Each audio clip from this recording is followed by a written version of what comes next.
I noticed a change and held my breath. In front of me was a display that was still turned on. Until just now, I had been video chatting with my mother-in-law who lives far away to show my son.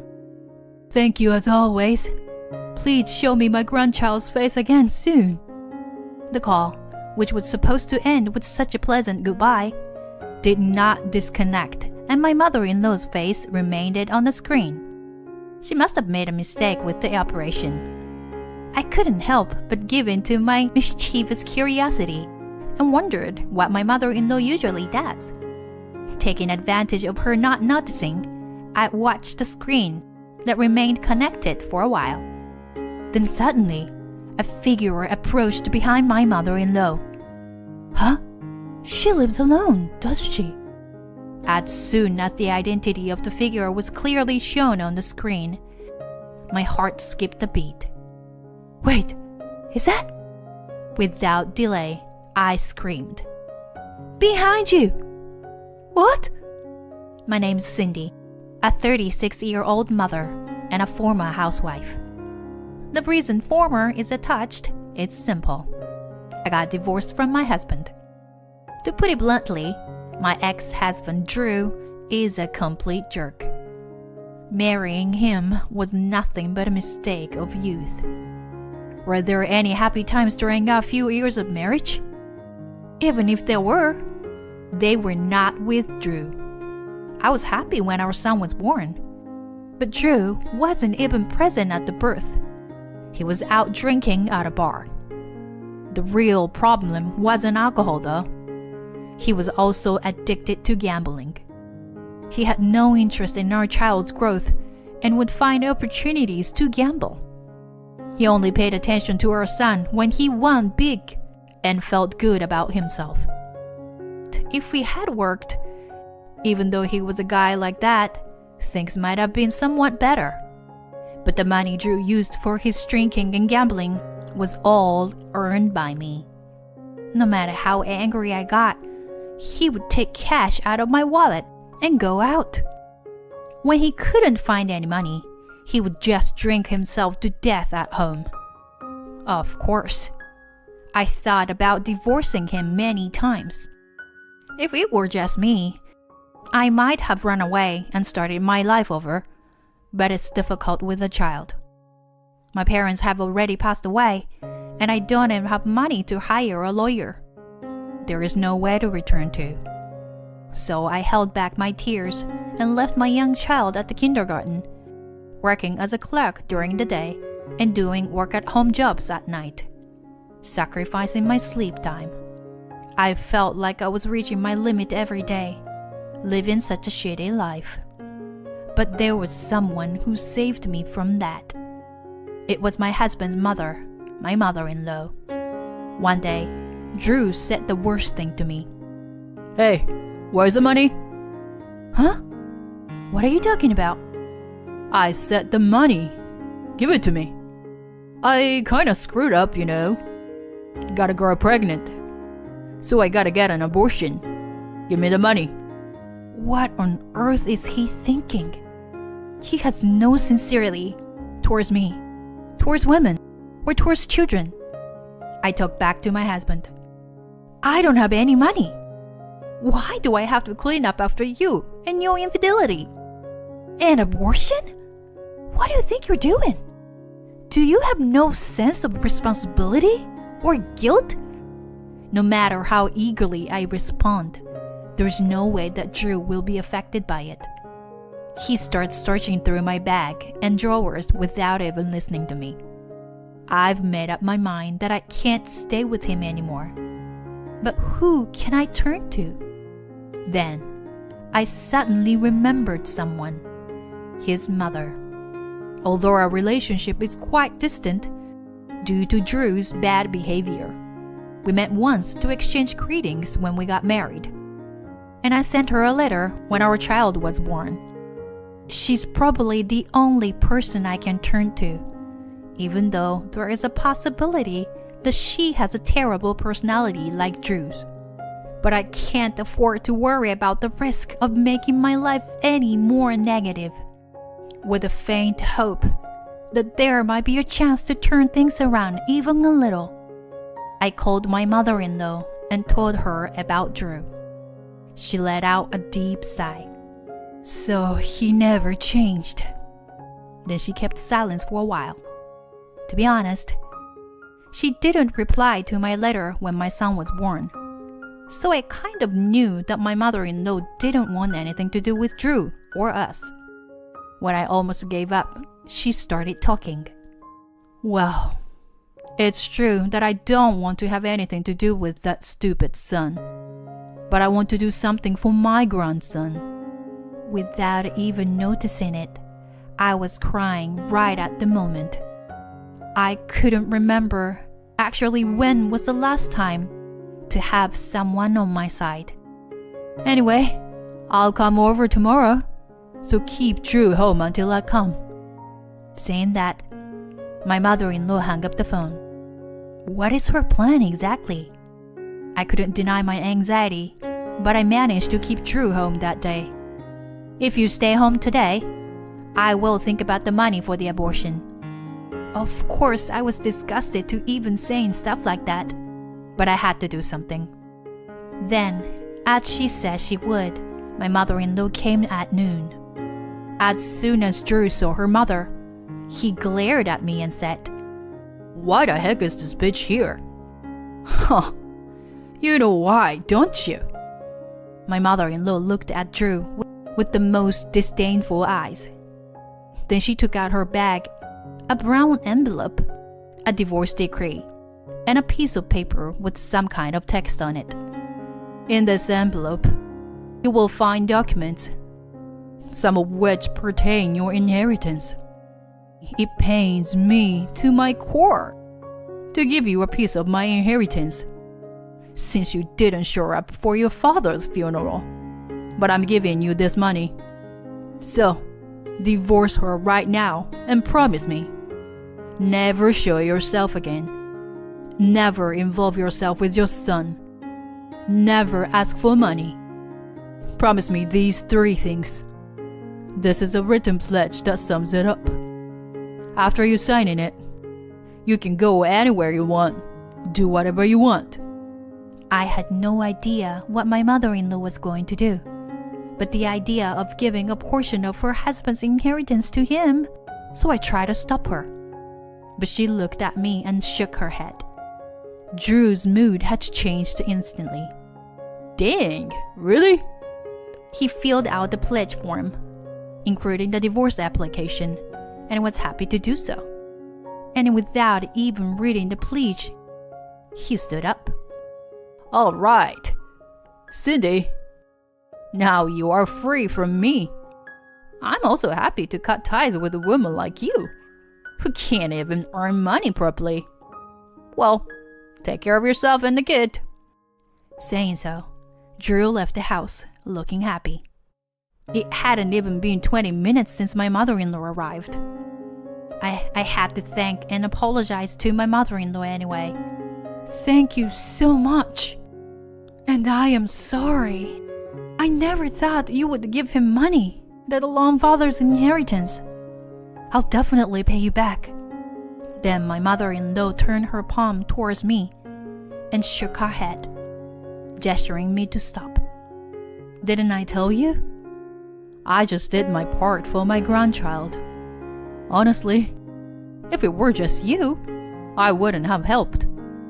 Besides, you are also at fault for being deceived by scum like Drew.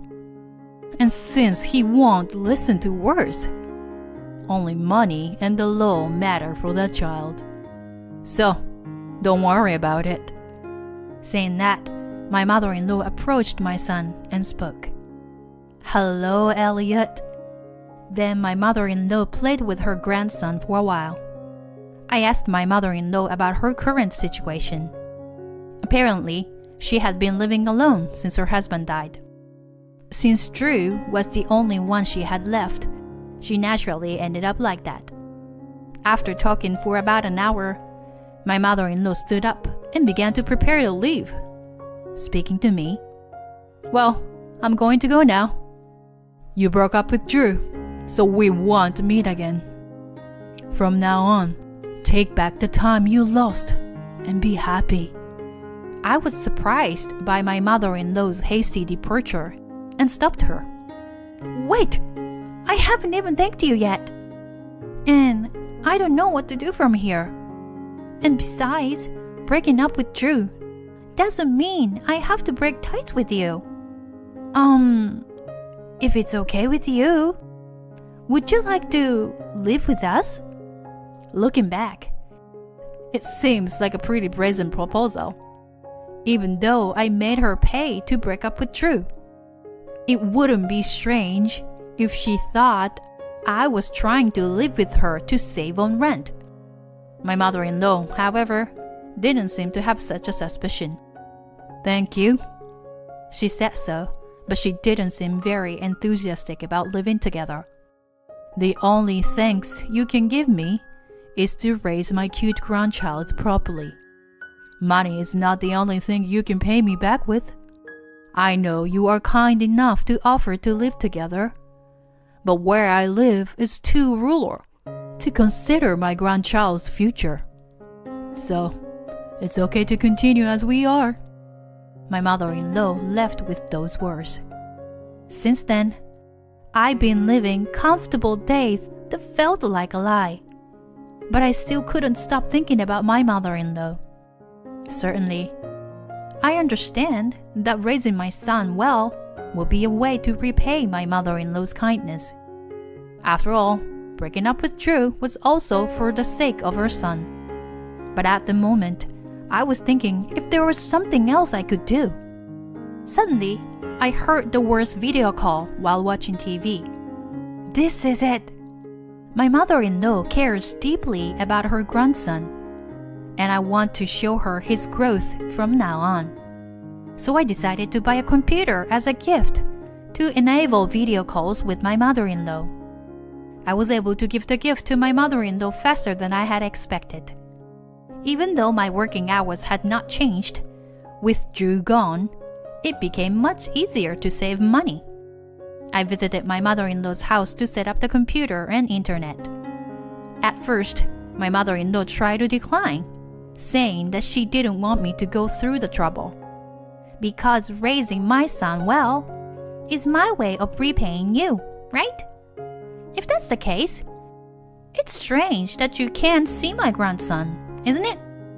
Even my mother-in-law couldn't resist the desire to see her grandchild. So, I forcefully convinced my mother-in-law. As proof of this, my mother-in-law, who had slightly impaired hearing, was happy to use headphones and adjust the volume during video calls, making it easier to hear her grandson's voice. Since then, I have been video calling my mother-in-law several times a month. I feel like we've grown closer than before. One day, my mother-in-law told me that she had been forgetting things more often lately.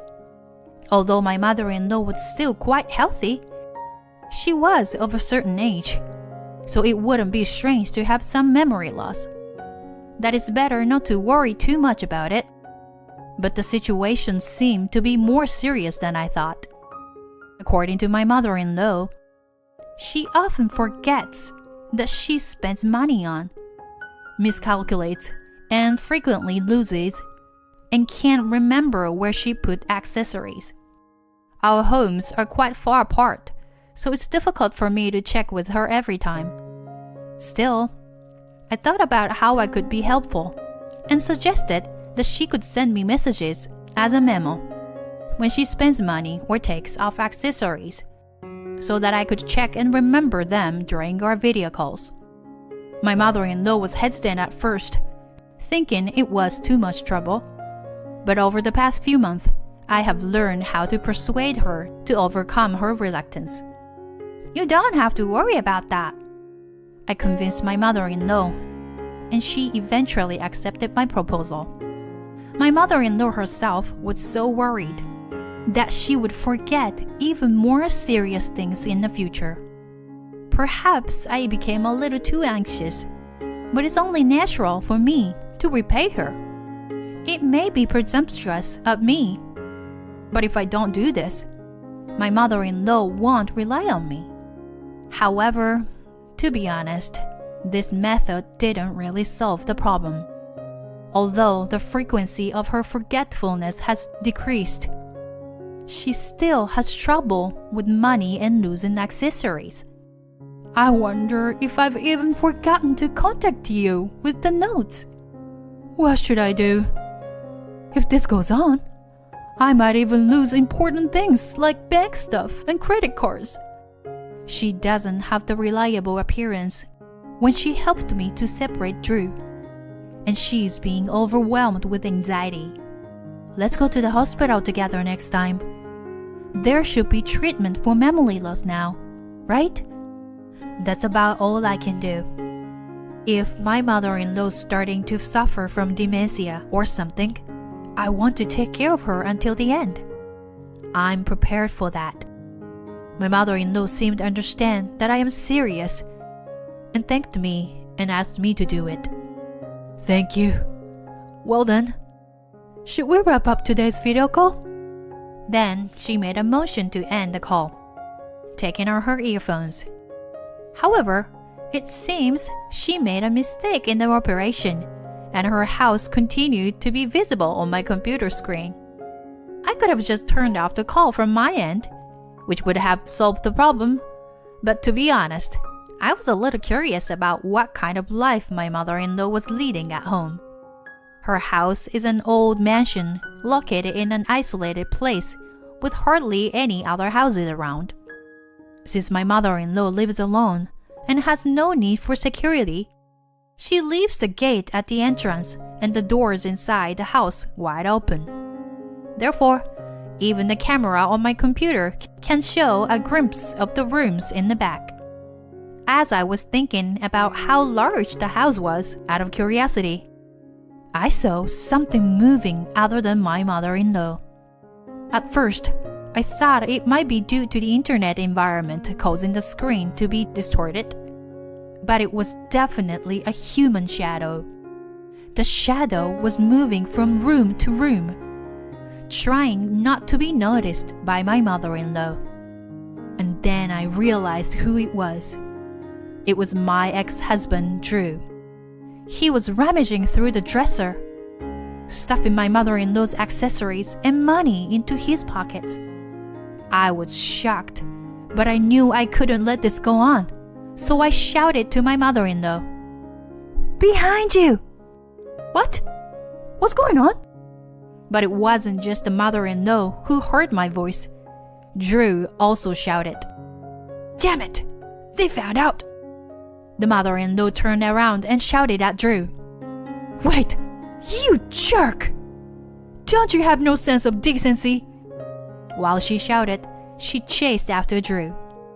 I couldn't just stand there and do nothing, so I called 911 and explained the situation. They dispatched police officers to the scene.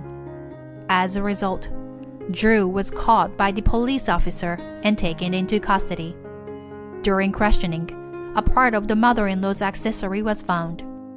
We were able to prove that Drew had taken those items from the mother-in-law's house using the message history between me and the mother-in-law. Drew's confession to the police revealed that he had stolen money and accessories from the mother-in-law's house multiple times. The reason for the crime was that he was constantly nagged for money. It turned out that the boyfriend of the woman who had been impregnated by Drew was a gangster member. When he found about the abortion, Drew suffered a great deal. He was also constantly asked for money, such as for consolation money, and the inheritance he received from his mother disappeared quickly. He hadn't come to my house because of the contract and because he thought I didn't have any money. Also, as a result of Drew's arrest, the gangster member was also arrested. After some time, Drew was sentenced to prison. I visited him with my mother-in-law once. "Hey, Mom, please forgive me. I did it because I was pressured into it. Can we withdraw the criminal complaint even now? Huh? Please, This is dangerous here. It's some kind of mistake. Even the gangsters' henchmen are incarcerated here. I don't know what they will do to me. Please, I'm your son. And you're my mother, right? You can't abandon me like this, can you, Mom? Upon hearing Drew's insincere words, his mother sighed deeply. You are the result of the pain I suffered giving birth, and you're still causing me all this pain. Everything is all your fault, son. If you understand, then quietly reflect on your actions in prison. After saying this, she asked me to leave the visitation room and went out. As a follow-up, I had my mother-in-law undergo a memory test at the hospital to be safe. The result was a temporarily memory loss caused by stress. Since Drew's arrest, there were no more incidents of stolen memory or lost accessories, and the forgetfulness gradually subsided. I still regularly have video calls with my mother-in-law. If I hadn't broken up with Drew at that time, my son might have become the son of a criminal. I am sincerely grateful to my mother-in-law for preventing that possibility. I will repay her kindness by loving and raising my son well. I made that promise in my heart while looking at my son's sleeping face. When I returned home from a 2-week business trip abroad, all my things from my apartment were gone. What is this? When I got home from my work assignment abroad, my room was empty. Oh, the useless wife who went on a trip abroad is finally back. I turned towards the voice coming from behind me. I saw my mother-in-law grinning. What's going on? I cleaned up the trash. I threw out all your things. I was stunned. How could you do that? This is your punishment. You're a housewife, but all you do is play around. This is my apartment now. Do you get it? You've nowhere else to go now. Leave immediately. Ha! You don't seem to realize how serious this is. Disgusted, I ignored my mother-in-law's laughter and began dialing a number on my phone. Hello? Yeah, sorry, actually, my husband's mother. As my mother-in-law listened into my conversation, her face became increasingly blue. She seemed to finally realize how bad what she had done was. No way! That much money? Please forgive me! I smiled and thrusted my phone at my mother-in-law. Here you go. It's time for you to get your punishment. When my husband Joseph and I got married 6 months ago, we moved into our current home. I work from home. I met Joseph in university. We continued dating after graduating, and eventually we decided to get married. Joseph is a calm and kind man. Unfortunately, because of that, he could be indecisive and a bit of a pushover. That didn't bother me before we got married, but after getting married, I began to wish he'd be a bit more serious. Joseph's mother is a very loud and pushy person. She's someone who likes flashy things and has a particular fashion sense. If I was to ever hear her calling my name in the streets, I'd definitely pretend I don't hear her. After we moved, my very particular mother-in-law began visiting our home every day. She came up with all sorts of reasons to come over and stay until it became dark out. At the beginning, I tried convincing her to leave by saying things like, "I'm worried about Joseph's father," or, "If it gets late, it could be dangerous outside." But it never worked. I tried explaining to her that I work from home, but 1 month passed and she didn't get it. I work from home on my laptop. I have a lot of work to do, so I'd like to focus on it. Huh? You're just lying. All you do is play around on your computer. My mother-in-law would laugh and not listen to anything I said. To top it all off, she would invite her friends to come over with her to our apartment without permission. She once brought over 5 friends, which put her in a great mood. Look, this apartment is worth $750,000. It has an amazing view, doesn't it? She showed off our apartment to all of her friends, and she forced to prepare them all snacks and tea. A few hours later, they finally finished. My mother-in-law left me to clean, and it was only natural for me to do so. We went to send her friends off. After her friends left, she came back up to our apartment. Ah, that was so much fun! It's wonderful having a son. I'm so proud of him. She jumped on the couch. Because my mother-in-law was always coming over, I could never finish my work during the day. I had to work late into the night to catch up on it. I was super sleep deprived. That day, some especially important deadlines were approaching, so I had been worrying about them since this morning. The fact that my mother-in-law forced me to host her friends on that day made me sort of boil over with anger. As I cleaned the house, I cursed my mother-in-law internally. Doing this every day? Give me a break. What's so fun? This isn't even your house. You didn't even offer to pay for everything you and your friends just ate now. You leech. Let me do my work. My mother-in-law came into the kitchen to make sure I was cleaning. Okay, I'm leaving. I plan on inviting another group of friends over next week, so see you then, she said. At that moment, I heard something pop, and I began to let everything I had been holding inside my heart out. Hey, do you realize how rude you are? This isn't your home, yet you come here every day. You brought your friends over to show off. Don't you think that's too much? I'm not your maid. How many times do I have to tell you I'm working? Let me use this opportunity to make it clear. You're bothering me. I couldn't stop it. The color of my mother-in-law's face began to change. When I finished, she began to scream back at me. Bothering you? You're my son's wife! What's wrong with me coming over to my son's house? You're just a housewife who spends all day messing around. You don't even do any housework. You can't just talk back to your husband's parents. You're the one who's gone too far. You're a freeloader. I'll remember this. She left her apartment, red-faced and in a huff. That night, I told Joseph about what had happened. I desperately asked him for help. I wonder what will happen. She's old and super stubborn, right? I don't want to be a bad son, so I think we should just listen to her. He was totally on his mother's side. This was the first time Joseph spoke so firmly about something, which surprised me. Usually, he was the type of person to vaguely answer or run away if I tried to ask him for advice. This was the first time a conversation of ours has ended like this. I thought he would understand me at least a little bit, so I was very disappointed. From that day, I stopped trusting in Joseph.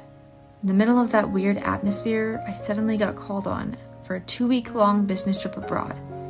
When I told Joseph, saying it's just work is an excuse, right? You're actually just going for fun, aren't you? He was suspicious of me. Joseph had never gone on a business trip before, so I assumed that's why he didn't understand. Honestly, I was pretty excited for this opportunity to work abroad, but I couldn't help but think about my mother-in-law. I felt uneasy about what she would do during the 2 weeks I was going to be away. My business trip finished without any problems, and I returned home to the States. I was still feeling uneasy, but I felt happy to be home and thought about how Joseph must have been lonely while I was away. I told Joseph I'd be coming back today, so he should be home. I rang from the first floor of the apartment building. There was no reply. I rang again, but the apartment entrance still didn't open. That's weird. With no other choice, I dragged my heavy luggage up to our apartment building by myself. When I got to our apartment, I tried unlocking the door, but there was a chain in place. He's here. Is he asleep? Through the crack of the door, I called for Joseph to wake him up. I rang the doorbell again. Finally, I heard the footstep sounds, but it wasn't Joseph. It was my mother-in-law, appeared with an annoyed look on her face. She stood at the doorway and began to speak. What are you doing at my apartment? I hadn't entered my home yet, and I already had to deal with this. What kind of joke is that? Please open the door. You're the one who seems to be joking. You're not the owner of this apartment. Please give me a break.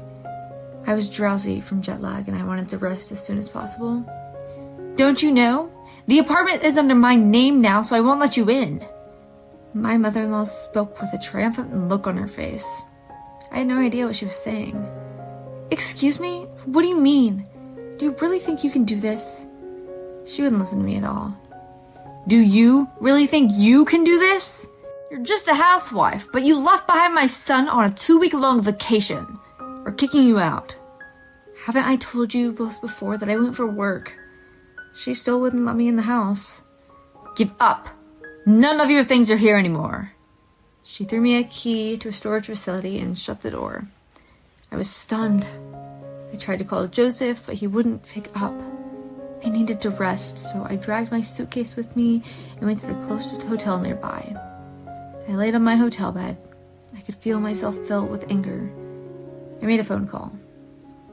That morning, I headed back to my apartment building and rang from the entrance. Yes? I heard my mother-in-law call from the apartment building. Without a word, I entered the apartment building. Climbing at my apartment, I unlocked the door and spoke into the apartment. Please unlock the chain. When my mother-in-law realized it was me, she yelled at me to go away. Please let me in. If you don't undo the chain, I will report you to the police and make a huge scene. Is that okay with you? Imagine how embarrassing it'll be with all the neighbors see that. My mother-in-law responded to my threats and undid the chain lock. The inside of our apartment had completely changed in the last 2 weeks. Where did she even find those tasteless cushions and gaudy curtains? In the middle of the living room, there was a red carpet, bright enough to make your eyes hurt. I felt my head ache from the decor in the apartment. My mother-in-law was sulking on the couch. I asked her about the rights to the apartment. Did you really change the apartment into your name? I did. I'm sure someone like you would consider it a ridiculously long and difficult process, but I'm different than you. She had a proud look on her face. Really? It's not easy to do, is it? Where did you do it? Can you show me the documents? You should have a copy, right? I asked her because I knew there was no way she had anything. I didn't do it. My clever son did it for me. So this time she planned on bringing in Joseph. Really? Then let me ask Joseph about it. I walked towards the bedroom. Don't go around my house without permission. My mother-in-law screamed, but I didn't care. Joseph slept all day during the weekends, so I knew he'd be in the bedroom. I opened the bedroom door without knocking and slapped him across the face. I pulled Joseph and his mother to sit at the table. Joseph looked down guilty, while his mother was boiling with anger. I asked them about the rights to the apartment building again. I heard you gave the rights to your mother. How did you do that? Joseph's eyes filled with tears. My mom kept saying she wanted that apartment, he replied in a muffled voice. She wanted it, so you gave it. Isn't that a little strange? How did you do that? My mother-in-law chimed in. What's wrong with my son giving me an apartment as a present? All that matters is that he did the paperwork. She laughed, satisfied with herself. Joseph gave a cold glare and began calling someone on the speakerphone. What are you doing? My mother-in-law said in an annoyed voice. The call connected. I'm sitting with the two of them. I'll leave it to you. Joseph slumped his shoulders even more. Got it. Let me explain. I understand you're occupying my property. If you intend to stay in the house, you'll have to pay $8,000 monthly in rent. You have 3 choices. You can pay the $8,000 in rent, leave the apartment, or if you stay in the apartment without paying the rent, I will report you for forgery and breaking and entering. My mother-in-law's face went pale. The real owner of this apartment was actually my sister. Right as Joseph and I got married, my sister sent to work abroad. So she left us to live in her apartment. Since we've been taking care of her apartment while she was away, she left us the apartment for free. Thanks, sis. I'll take it from here. Get it together. If anything comes up, call me. I laughed and hung up the phone. I turned to Joseph. What you did was illegal. Why don't you explain everything to us? At last, Joseph began to speak. My mother kept pushing me and telling me to give her the apartment. Annoyed, I just answered, yeah, but she misunderstood. She went far, so I couldn't go back. My mother-in-law was in a state of shock, and her whole body shook. Joseph continued to make up excuses. I feel bad, but I thought you'd forgive me if I apologized. I asked your sister if my mom could take care of the apartment. That would sort of everything out. my mother-in-law finally understood what was going on. "No! I won't leave! No way, I refuse!" She began to throw a temper tantrum as if she was a small child. I pulled out the final card up my sleeve. "Does Joseph's father know about this?" My mother-in-law froze. Her tears and temper were obviously just all an act. At that moment, the doorbell rang. Nice timing. It was my father-in-law. Last night, after calling my sister, I had actually also called my father-in-law. Turns out that my mother-in-law ran away from their home because her husband had said he wanted to divorce her. The reason she had huddled herself up in our apartment is because she wanted to escape his demands for a divorce. Being in their home was tough on her, so she spent as much time as possible in our apartment. 4 of us sat down together and began to talk. "I'm sick and tired of you. Let's divorce." "Didn't I tell you I didn't want to?" This wasn't going anywhere. I decided to encourage my father-in-law. I pulled out my phone and showed my mother-in-law a photo. It was a photo I took around a month ago when I happened to go to the spa and see my mother-in-law with another man. She was far away from me, but I immediately recognized her from her horrible fashion sense. With this piece of evidence against her, she couldn't run away anymore. After accepting the divorce, she turned to Joseph. "Joseph, I will take care of you, so I can stay with you, right?" She tried to convince him. Joseph was so shocked to see the photo of his mother with another man that he didn't even notice she was talking to him. I was overwhelmed by how selfish she was. Joseph doesn't have a job or a house. The reason he goes out every day is because he's job hunting. You really know nothing about your son, even though you're here all day. My mother-in-law trembled out of frustration and shock. "Also, you're jobless? Don't make fun of my son." Then let me surprise you with something else. I can't tell you the full details about my job, but I'm a shadow writer. I make over $75,000 a year.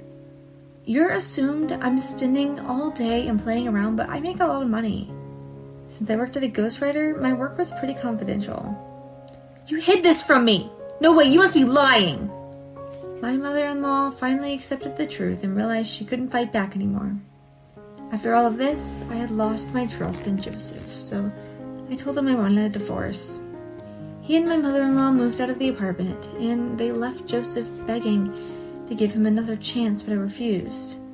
Joseph had no choice but to agree to the divorce. So our marriage came to an end after only 6 months. We had no property to divide or anything. Joseph just had to leave. Around the same time, Joseph's parents also officialized their divorce. Getting divorced really invigorated my ex-father-in-law, and now every day is like a celebration for him.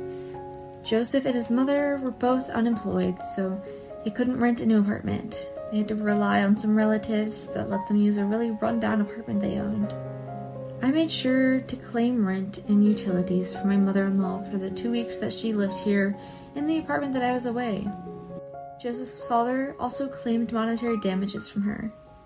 In order to pay off everything, Joseph and his mother began desperately working part-time. My ex-mother-in-law, so I'm sure I'll no longer be able to recognize her from afar. Though I had caused my sister trouble, she laughed and joked and said that I better take care of myself in her apartment from now on. From this experience, I relearned that it only becomes meaningful to get what I want after I put in my own effort to obtain it. While I was forced out to buy groceries for Mill, she cut up and threw my bag, which contained $10 million. Oh my! Was it your bag? I thought it was garbage. I'm so sorry about that. My mother-in-law threw away my bag. I was stand at the side of it in the trash can, mixed in with piece of vegetables and meat. It was badly cut up and disfigured. I could see the utter malice in it. Well, all your belongings are like trash anyway. What's the big deal? I couldn't bear to see you leave your garbage at my front door. As a mother-in-law, I couldn't overlook it. You should be thankful to me. What have you done? It was a bag that I had been treasuring. My husband bought it for me for my birthday. That wasn't it. There were $10 million in it. My name is Chelsea. I'm a housewife. When I got pregnant with my husband Philip, we got married. It was a shotgun wedding. Our daughter Lisa will be 5 years old this year. We have very loving and caring family dynamics. Basically, I'm living a happy life. Except for one thing. That is my mother-in-law's bullying. When my father-in-law passed away a few years ago, my mother-in-law Kate decided to sell the house and moved in with us. In the beginning, she was humble and appreciated everything I did for her. Within a year, her true nature began to emerge. She lectured me about the importance of being frugal and complained that I spent too much at every opportunity. My family depended solely on Philip's income. He earned more than most people his age. We had enough money to live a comfortable life as long as we didn't splurge. We were even able to save money every month. We thought there was no need for us to be frugal. Kate didn't like our way of thinking and interfered in many things. Whenever I bought groceries, she spread them out on the counter before I could even put them in the refrigerator. She compared each item with several advertisements to see if I bought it at the cheapest price. Then, of course, I had to put them away myself afterward. And if something wasn't cheap enough, she even asked me to return it. Since she had been researching the prices so thoroughly, she was able to calculate the total cost of the dishes I cooked. She complained about the high cost per dish, the waste of electricity with the way I cooked, and other tedious details.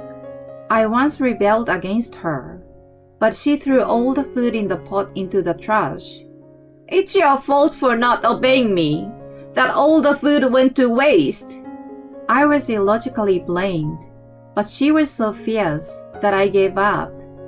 It was not only about the family budget that she complained about, but also about my personal expenses.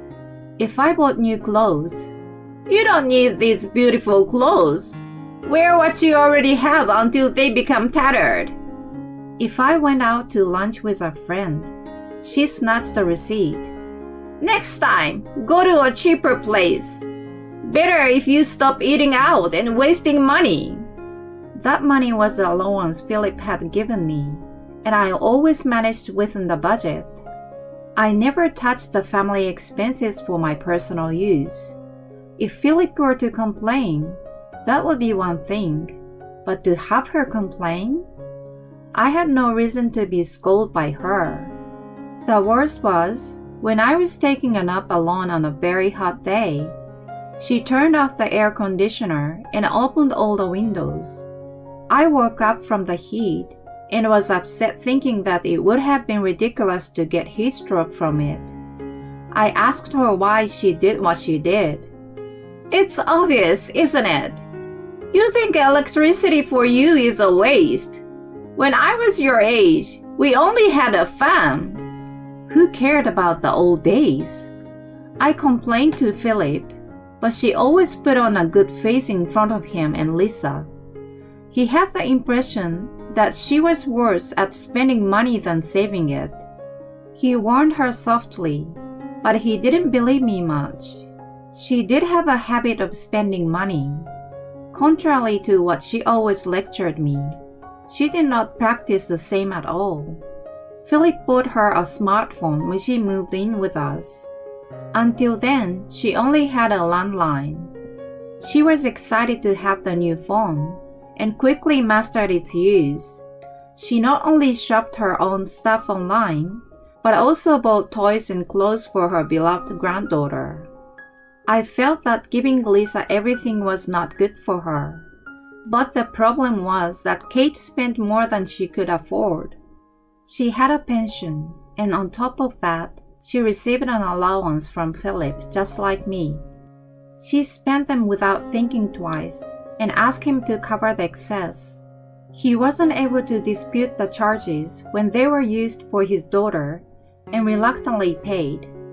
Well, I've told you all the negative things, but life itself wasn't all that bad. Kate was head over heels for my daughter and took good care of her. I was able to leave her at home and went out without worries. Philip seems to be somewhat aware of Kate's bullying and gave me a nice brand name bag as an apology on my birthday. The bag not only had a large capacity, but also had no metal parts. He must have chosen it because I had a slight metal allergy. Such subtle kindness was a source of emotional support for me. I told myself that a lot of people experienced similar bullying. I was willing to put up with it a little, but there was a limit to my patience. One day, when I came home from grocery shopping, Kate was waiting for me at the door. I wondered what was going on. She told me that we had just run out of milk and that I needed to go buy it right away. I had just come home and was tired. I thought that not having milk wasn't a big deal anyway. Can I do it tomorrow? Her face turned red at my question. What are you talking about? I'm telling you to buy it now because it's on sale only today. Don't you even get that? Stop complaining and go run. She wouldn't have backed down even if I tried to reason with her. So I had no choice but to go back out. Everything I bought earlier was okay to leave there. I didn't buy anything that needed to be refrigerated right away. She was going to check them one by one anyway, so there was no need to put them away. I grabbed my bag and opened the front door. Wait a minute! I was about to leave when she stopped me. I thought she would tell me to tidy up first, but it was something else. You don't need to carry such a heavy bag just to go buy some milk, do you? You'll just get tired. Leave it behind. The bag that Philip gave me was so convenient that I used it regularly. Because of that, I left all kinds of things in it, and it was indeed getting heavy. I wondered if she was showing a little care for me. I was a little skeptical, but I did as I was told and left my bag behind. The milk on special sale was not yet sold out, and I bought some. On the way back, I thought that buying things we didn't need was a waste of money. When I returned, all the groceries that had been scattered earlier had been cleaned away. The only people in the house were Kate and Lisa. Since a 5-year-old couldn't clean up everything, it was inevitable that Kate had done it. I thought it was unusual. I needed to check my phone, which I had left in my bag. My bag was missing. Kate must have taken it inside. I looked around and found the contents of my bag scattered all over the dining table.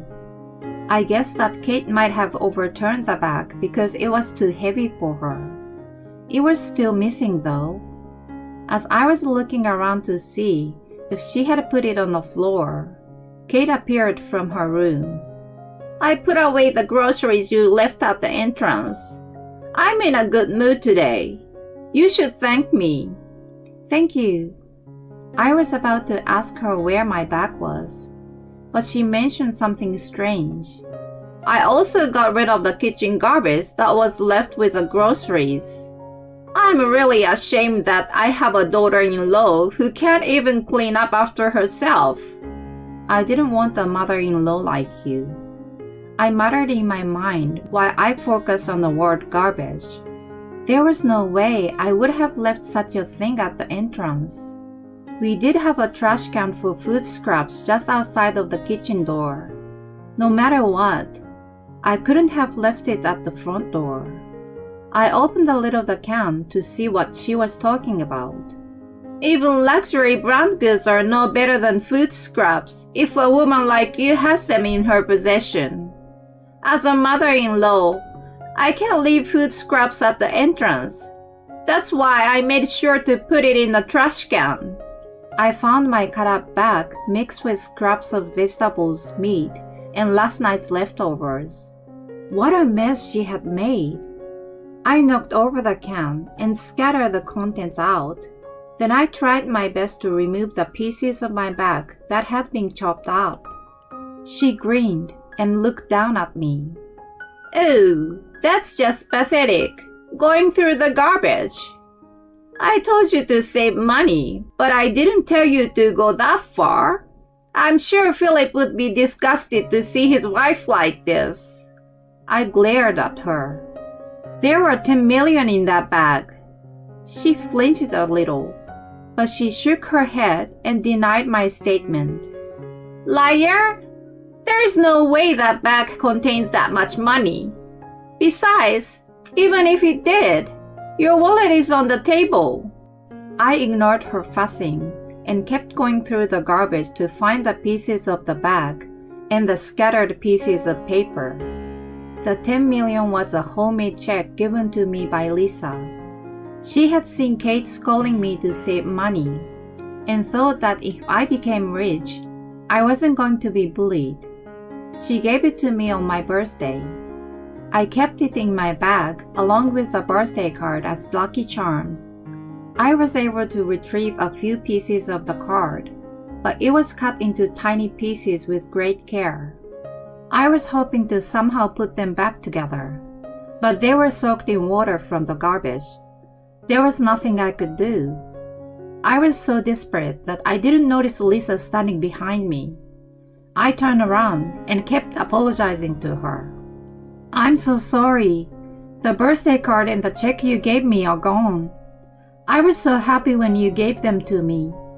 You worked hard to make them." Hearing me, Kate finally understood the situation. She regained her composure, feeling relief that she had not thrown away the actual money. "Poor Lisa. Your mommy is the worst. She easily disregards gifts from her daughter. Leave the bad mommy alone and let's play with Nana." She took the opportunity to make me look like the bad guy. The true culprit was right in front of our eyes. I could have just said so, but the guilt and the fact that I didn't take good care of them made my mouth clamp shut. Then Lisa, who was standing in front of me, spoke up. "I saw you, Nana. I know Nana cut Mommy's back with the scissors." While I was out to buy milk, she witnessed everything. Not realizing, Kate must have been joyfully cutting up the bag. Kate was visibly unsettled and was about to excuse herself, but Lisa shouted first. "I hate you, Nana!" She cried out loud, throwing the toys Kate had bought. The word hate must have stabbed Kate so deeply that she collapsed to her knees. I too exposed with emotions that had been holding back and wailed like a child. Philip returned to such a scene. He freaked out and ran up to us. Then I explained what had happened. He saw the pieces of the bag and Lisa's present all messed up and finally understood the extent of Kate's bullying. "I didn't realize that you have been through more than I could ever imagine. I'm sorry." After he apologized to me, he condemned Kate and demanded to tell him everything she had done. According to her, she thought I was having it too easy as a stay-at-home mom at Philip's expense.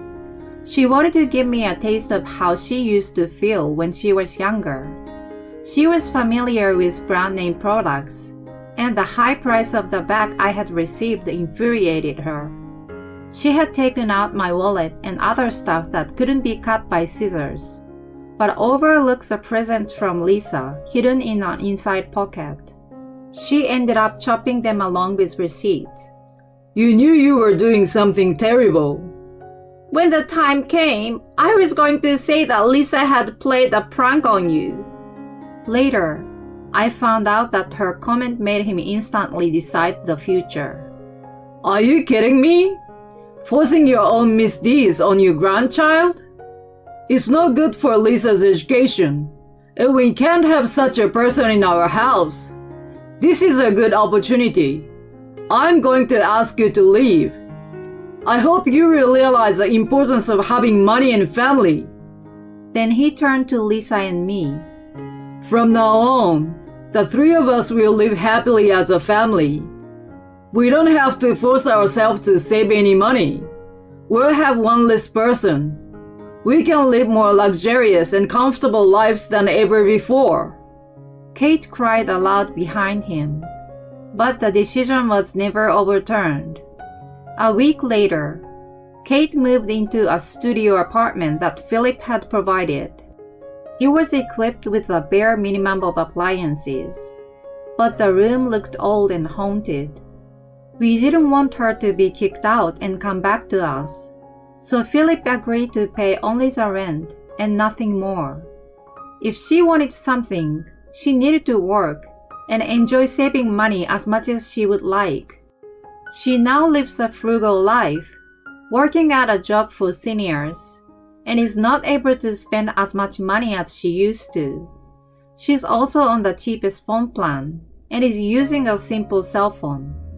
When she's at home, she apparently has a lot of free time on her hands. It would be bad if she were to fall ill or something, so Philip goes to check on her once a month. She keeps asking him to bring Lisa with him, so she could spend some time with her. Lisa refuses to see her, and there's nothing we can do about it. The black sheep is gone, and the three of us are living a slightly richer and much happier life together. My husband lets his mother stay in a luxurious condo, but forbids me to bring over my parents. I won't forgive you if you invite your parents over. They are dirty as stray cats. If you don't like that, get out of this house. Does this man not realize who it is that allows him to live here? Find them. I will leave the house. And it's been a few months since then. When I arrived at that apartment with my parents, he opened the front door and begged me. Please help me. I can't pay the rent. Then I told him coldly, you don't deserve to live in this apartment. Get the hell out of here. My name is Lara. I'm a 32 years old office worker. After I graduated from college, I got a job at a big company, and I'm still working there. I've been working my ass off for so long now. Since I have been with the company for 10 years now, I'm in a reasonably good position. I've always been dedicated to my work. But my private life is also very fulfilling these days. I'm currently in a relationship with a man named Nick, who I met on a blind date. He is a businessman and is the same age as me. We had a lot in common, and we soon became close. He was sincere and gentlemanly, and took the lead on our dates. I became more and more attracted to him. And now we have been dating for 2 years. I was thinking that I was getting old and wanted to get married soon. He proposed to me one day.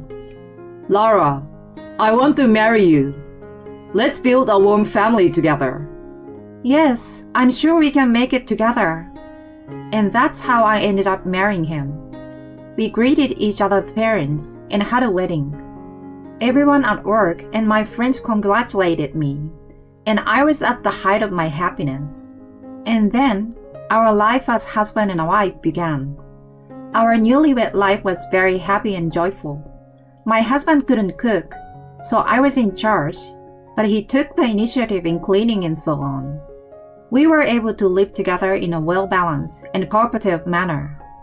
After about 6 months of living together as a couple, my husband made me a proposal. Hey, why don't we live in a bigger room? What? A bigger room? No, it's like you moved into my room. We just got married and become a couple.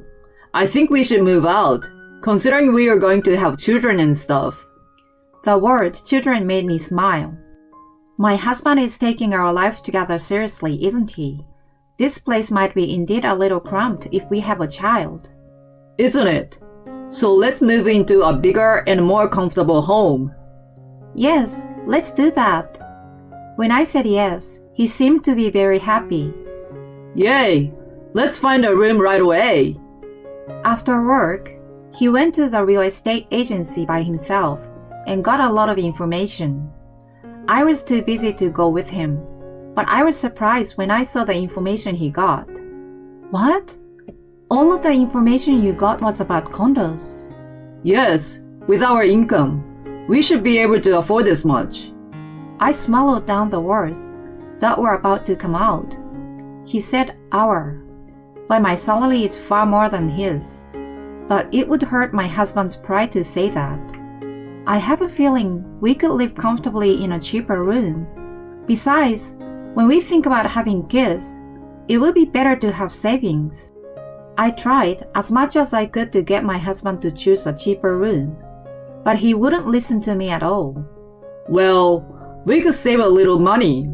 Besides, I've always wanted to live in a townhouse. It's good to experience everything in life. My husband looked at various materials happily.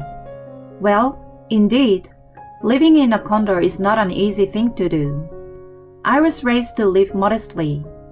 I am hesitant about this kind of thing, but maybe it would be nice to experience it at least once. So I agreed to live in a condo. And later that day, we went to a real estate agency together to look around. We found a room which both of us liked much. It was a luxury apartment with a rent of $1,500. The room is on the 17th floor, so it has a great view of the outside. It's spacious and has many rooms, so it's comfortable. We immediately signed the lease, and we moved in with our stuff. My husband is very happy with it, and I'm very happy that we moved here. It's closer to work and easier to get there than before. The supermarket, post office, and bank are all close by, so it's convenient. We are happy to live here after all, aren't we? Yes, it's very comfortable. We have an extra room, so it's not a problem if we want to invite someone over. I think we can make a guest room or something. At this point, I thought my husband was thinking of having friends over, but he wasn't. One day on a day off, my husband and I were relaxing at home when the intercom rang. When I went to answer it, he got up and said, "I will go." Thank you. It's nice of him to move quickly at a time like this. Is it a delivery service or something? While I was thinking like that, I heard my husband talking to someone in a friendly manner at the door. And then he came into the living room, and I was surprised to see who was behind him. What? Grace? Hi, Lara. Long time no see. What's going on? What's going on? I came to visit you. I looked at my husband in surprise. Nick, you should have told me Grace was coming. Huh? I didn't tell you. I'm sorry. I will get you some tea right away. Oh, thank you. So, where should I put my luggage? Oh, you can put them in a guest room for now. I didn't know you had a guest room. It's an amazing home. My mother-in-law was happily chatting with Nick. She seemed to be enjoying the room tour that he was leading. Afterward, we had tea and sweets and talked about all sorts of things.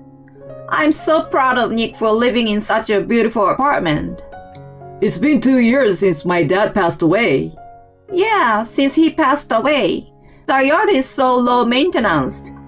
My mother-in-law looked a little sad when she said that. Mom. Seeing my mother-in-law like that, my husband also had a sad expression on his face. Well, anyway, Mom came to visit us today. Let's get some pizza to go and have a party. My husband said so, and I agreed. And we spent a pleasant mealtime over beer and delicious pizza. It was getting late at night, and my mother-in-law stayed over at our house. I thought at the time that it was fine since tomorrow was my day off too. But to my surprise, my mother-in-law stayed over that day too. I tried not to interfere too much. My husband said, as if it was a matter of course, that she should stay over again today. My mother-in-law stayed over without hesitation. I have to work tomorrow, so I'm going to be busy in the morning. I was a little annoyed and anxious, and the next morning came. But when it was already time for me to go to work, my mother-in-law did not wake up. I asked my husband, who was getting ready in the morning, "When is Grace going home? You and I both have to work during the day." When I asked him that, he replied that it should be no problem if she stays at home until we get home today in the evening. What? You let her stay at home without us? Yeah, what's the problem? That's a big problem. How can my mother-in-law be alone in our home without us? This is our home. Yes, it is. So my mother, who is a relative of ours, can spend her time here as she pleases. My husband says it that way, as if it's a matter of course. I want to argue a lot, but it was already time to go to work. I had no choice but to give up and leave the house. And when I came home from work, my mother-in-law was having dinner with my husband happily. "Oh, Lara, welcome home. Dinner is ready. You should eat too." "Oh, thank you very much." My mother-in-law was still at home as a matter of course, and she was standing in the kitchen cooking. Not that there is anything wrong with that, but I felt a little uncomfortable that she was using my well-maintenance kitchen without my permission. And my mother-in-law was staying over that day too.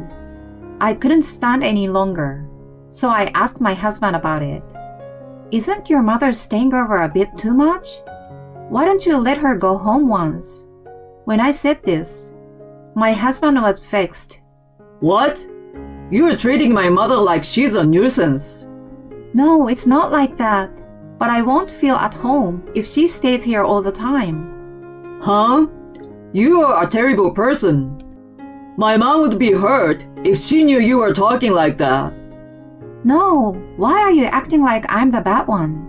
This home is ours. We leased this home to live together." Didn't you listen to her the other day? Mom is lonely living alone in that old house. So at least for a little while, it should be fine when she lives together with us at this house. But you're complaining after just a few days. You don't have to say it like that. I'm her only son, so I have to take care of my mom. That's why I'm going to ask Mom to stay here a little longer. No way. I didn't agree. But still, when my mother-in-law said she was feeling lonely, I couldn't object strongly enough. After that, my mother-in-law slept over at our house as a matter of course. She was sleeping over for about 2 weeks at a time. And recently, she has been going back to her own house during the day to pick up clothes and stuff. I thought it was strange, so I talked to my husband again. This is totally like she lives together with us. I don't remember having approved of the 3 of us living together. When I said this, my husband sighed. You really are a thin-skinned person, aren't you? How many times do I have to tell you that my mom is lonely? I fully understand that, but I just don't think it's right for her to stay here all the time like this.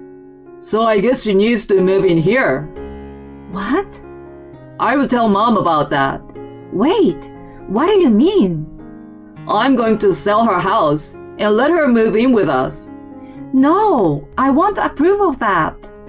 I don't care if you approve or not. Anyway, I spent the last 2 weeks with Mom, and I think we should move in together. I'm going to have to talk to her about it right away. My husband didn't change his opinion, no matter how much I objected. And eventually, my mother-in-law moved her stuff completely out of her house, sold her house, and moved in. I was disappointed with my husband's decision to force me to live with her. I wonder if he will continue to decide everything without considering my opinion. Then, my mother-in-law's attitude became more and more brazen as we started to live together. Lara, make me some tea. Oh yes, we are out of sweets. Go and get some. My mother-in-law would lie on the sofa and tell me what to do. She also began to abuse me. Lara, you have Nick, who financially supports your life. You're neglecting the house chores, aren't you? Why don't you quit your job and be a housewife? You have nothing to offer except to do your best at house chores. It's a miracle that you're still living in this condo. Be grateful to Nick. Why do I have to be treated like this? My frustration was mounting. Then, I received a call from my parents, who live in the countryside for the first time in a long time. Laura, how are you? Hi, Dad. It's been a while, but I'm fine. Well, I'm glad to hear that. I've got to go to New York next week. I'd like to come to visit you in your new apartment if that's okay. Sure. I'm so excited to have Mom and Dad here. Okay, fine. We are looking forward to it. I hung up the phone and immediately told my husband about this. And my husband reacted in a way I didn't expect. Huh?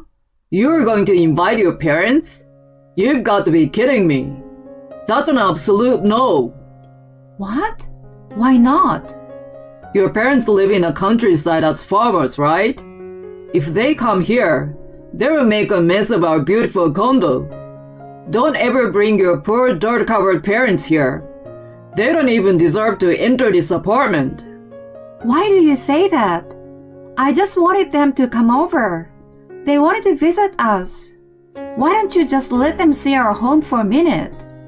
Shut up. I won't forgive you if you invite your parents, who are dirty as stray cats. If you don't like it, get out of my house. When I heard my husband's words, something snapped. My love for him has gone down the drain. Does this man not understand who it is that allows us to live here?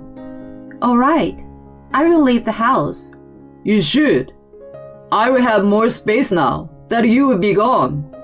I guess that means you didn't deserve this condo after all. My husband looked down at me by saying that. And my mother-in-law, who is standing next to him, is looking down at me. They are the worst. I have no choice but to get rid of them. I immediately went to a real estate agent and rented a reasonable apartment. Then I packed my stuff and showed my husband the divorce papers. There's no point in being married anymore, so sign this. Fine.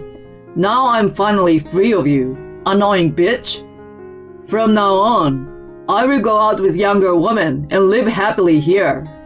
Saying this, my husband signed the divorce papers. I took it and left the house with the rest of my belongings. My husband and mother-in-law looked at me with triumphant faces, but they didn't seem to understand what was about to happen. When my parents came to New York, they listened to my story in detail and were stunned.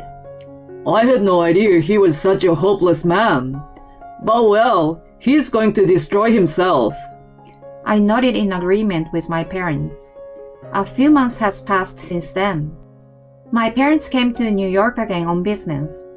They said, Let's go to that condo. You will see many interesting things.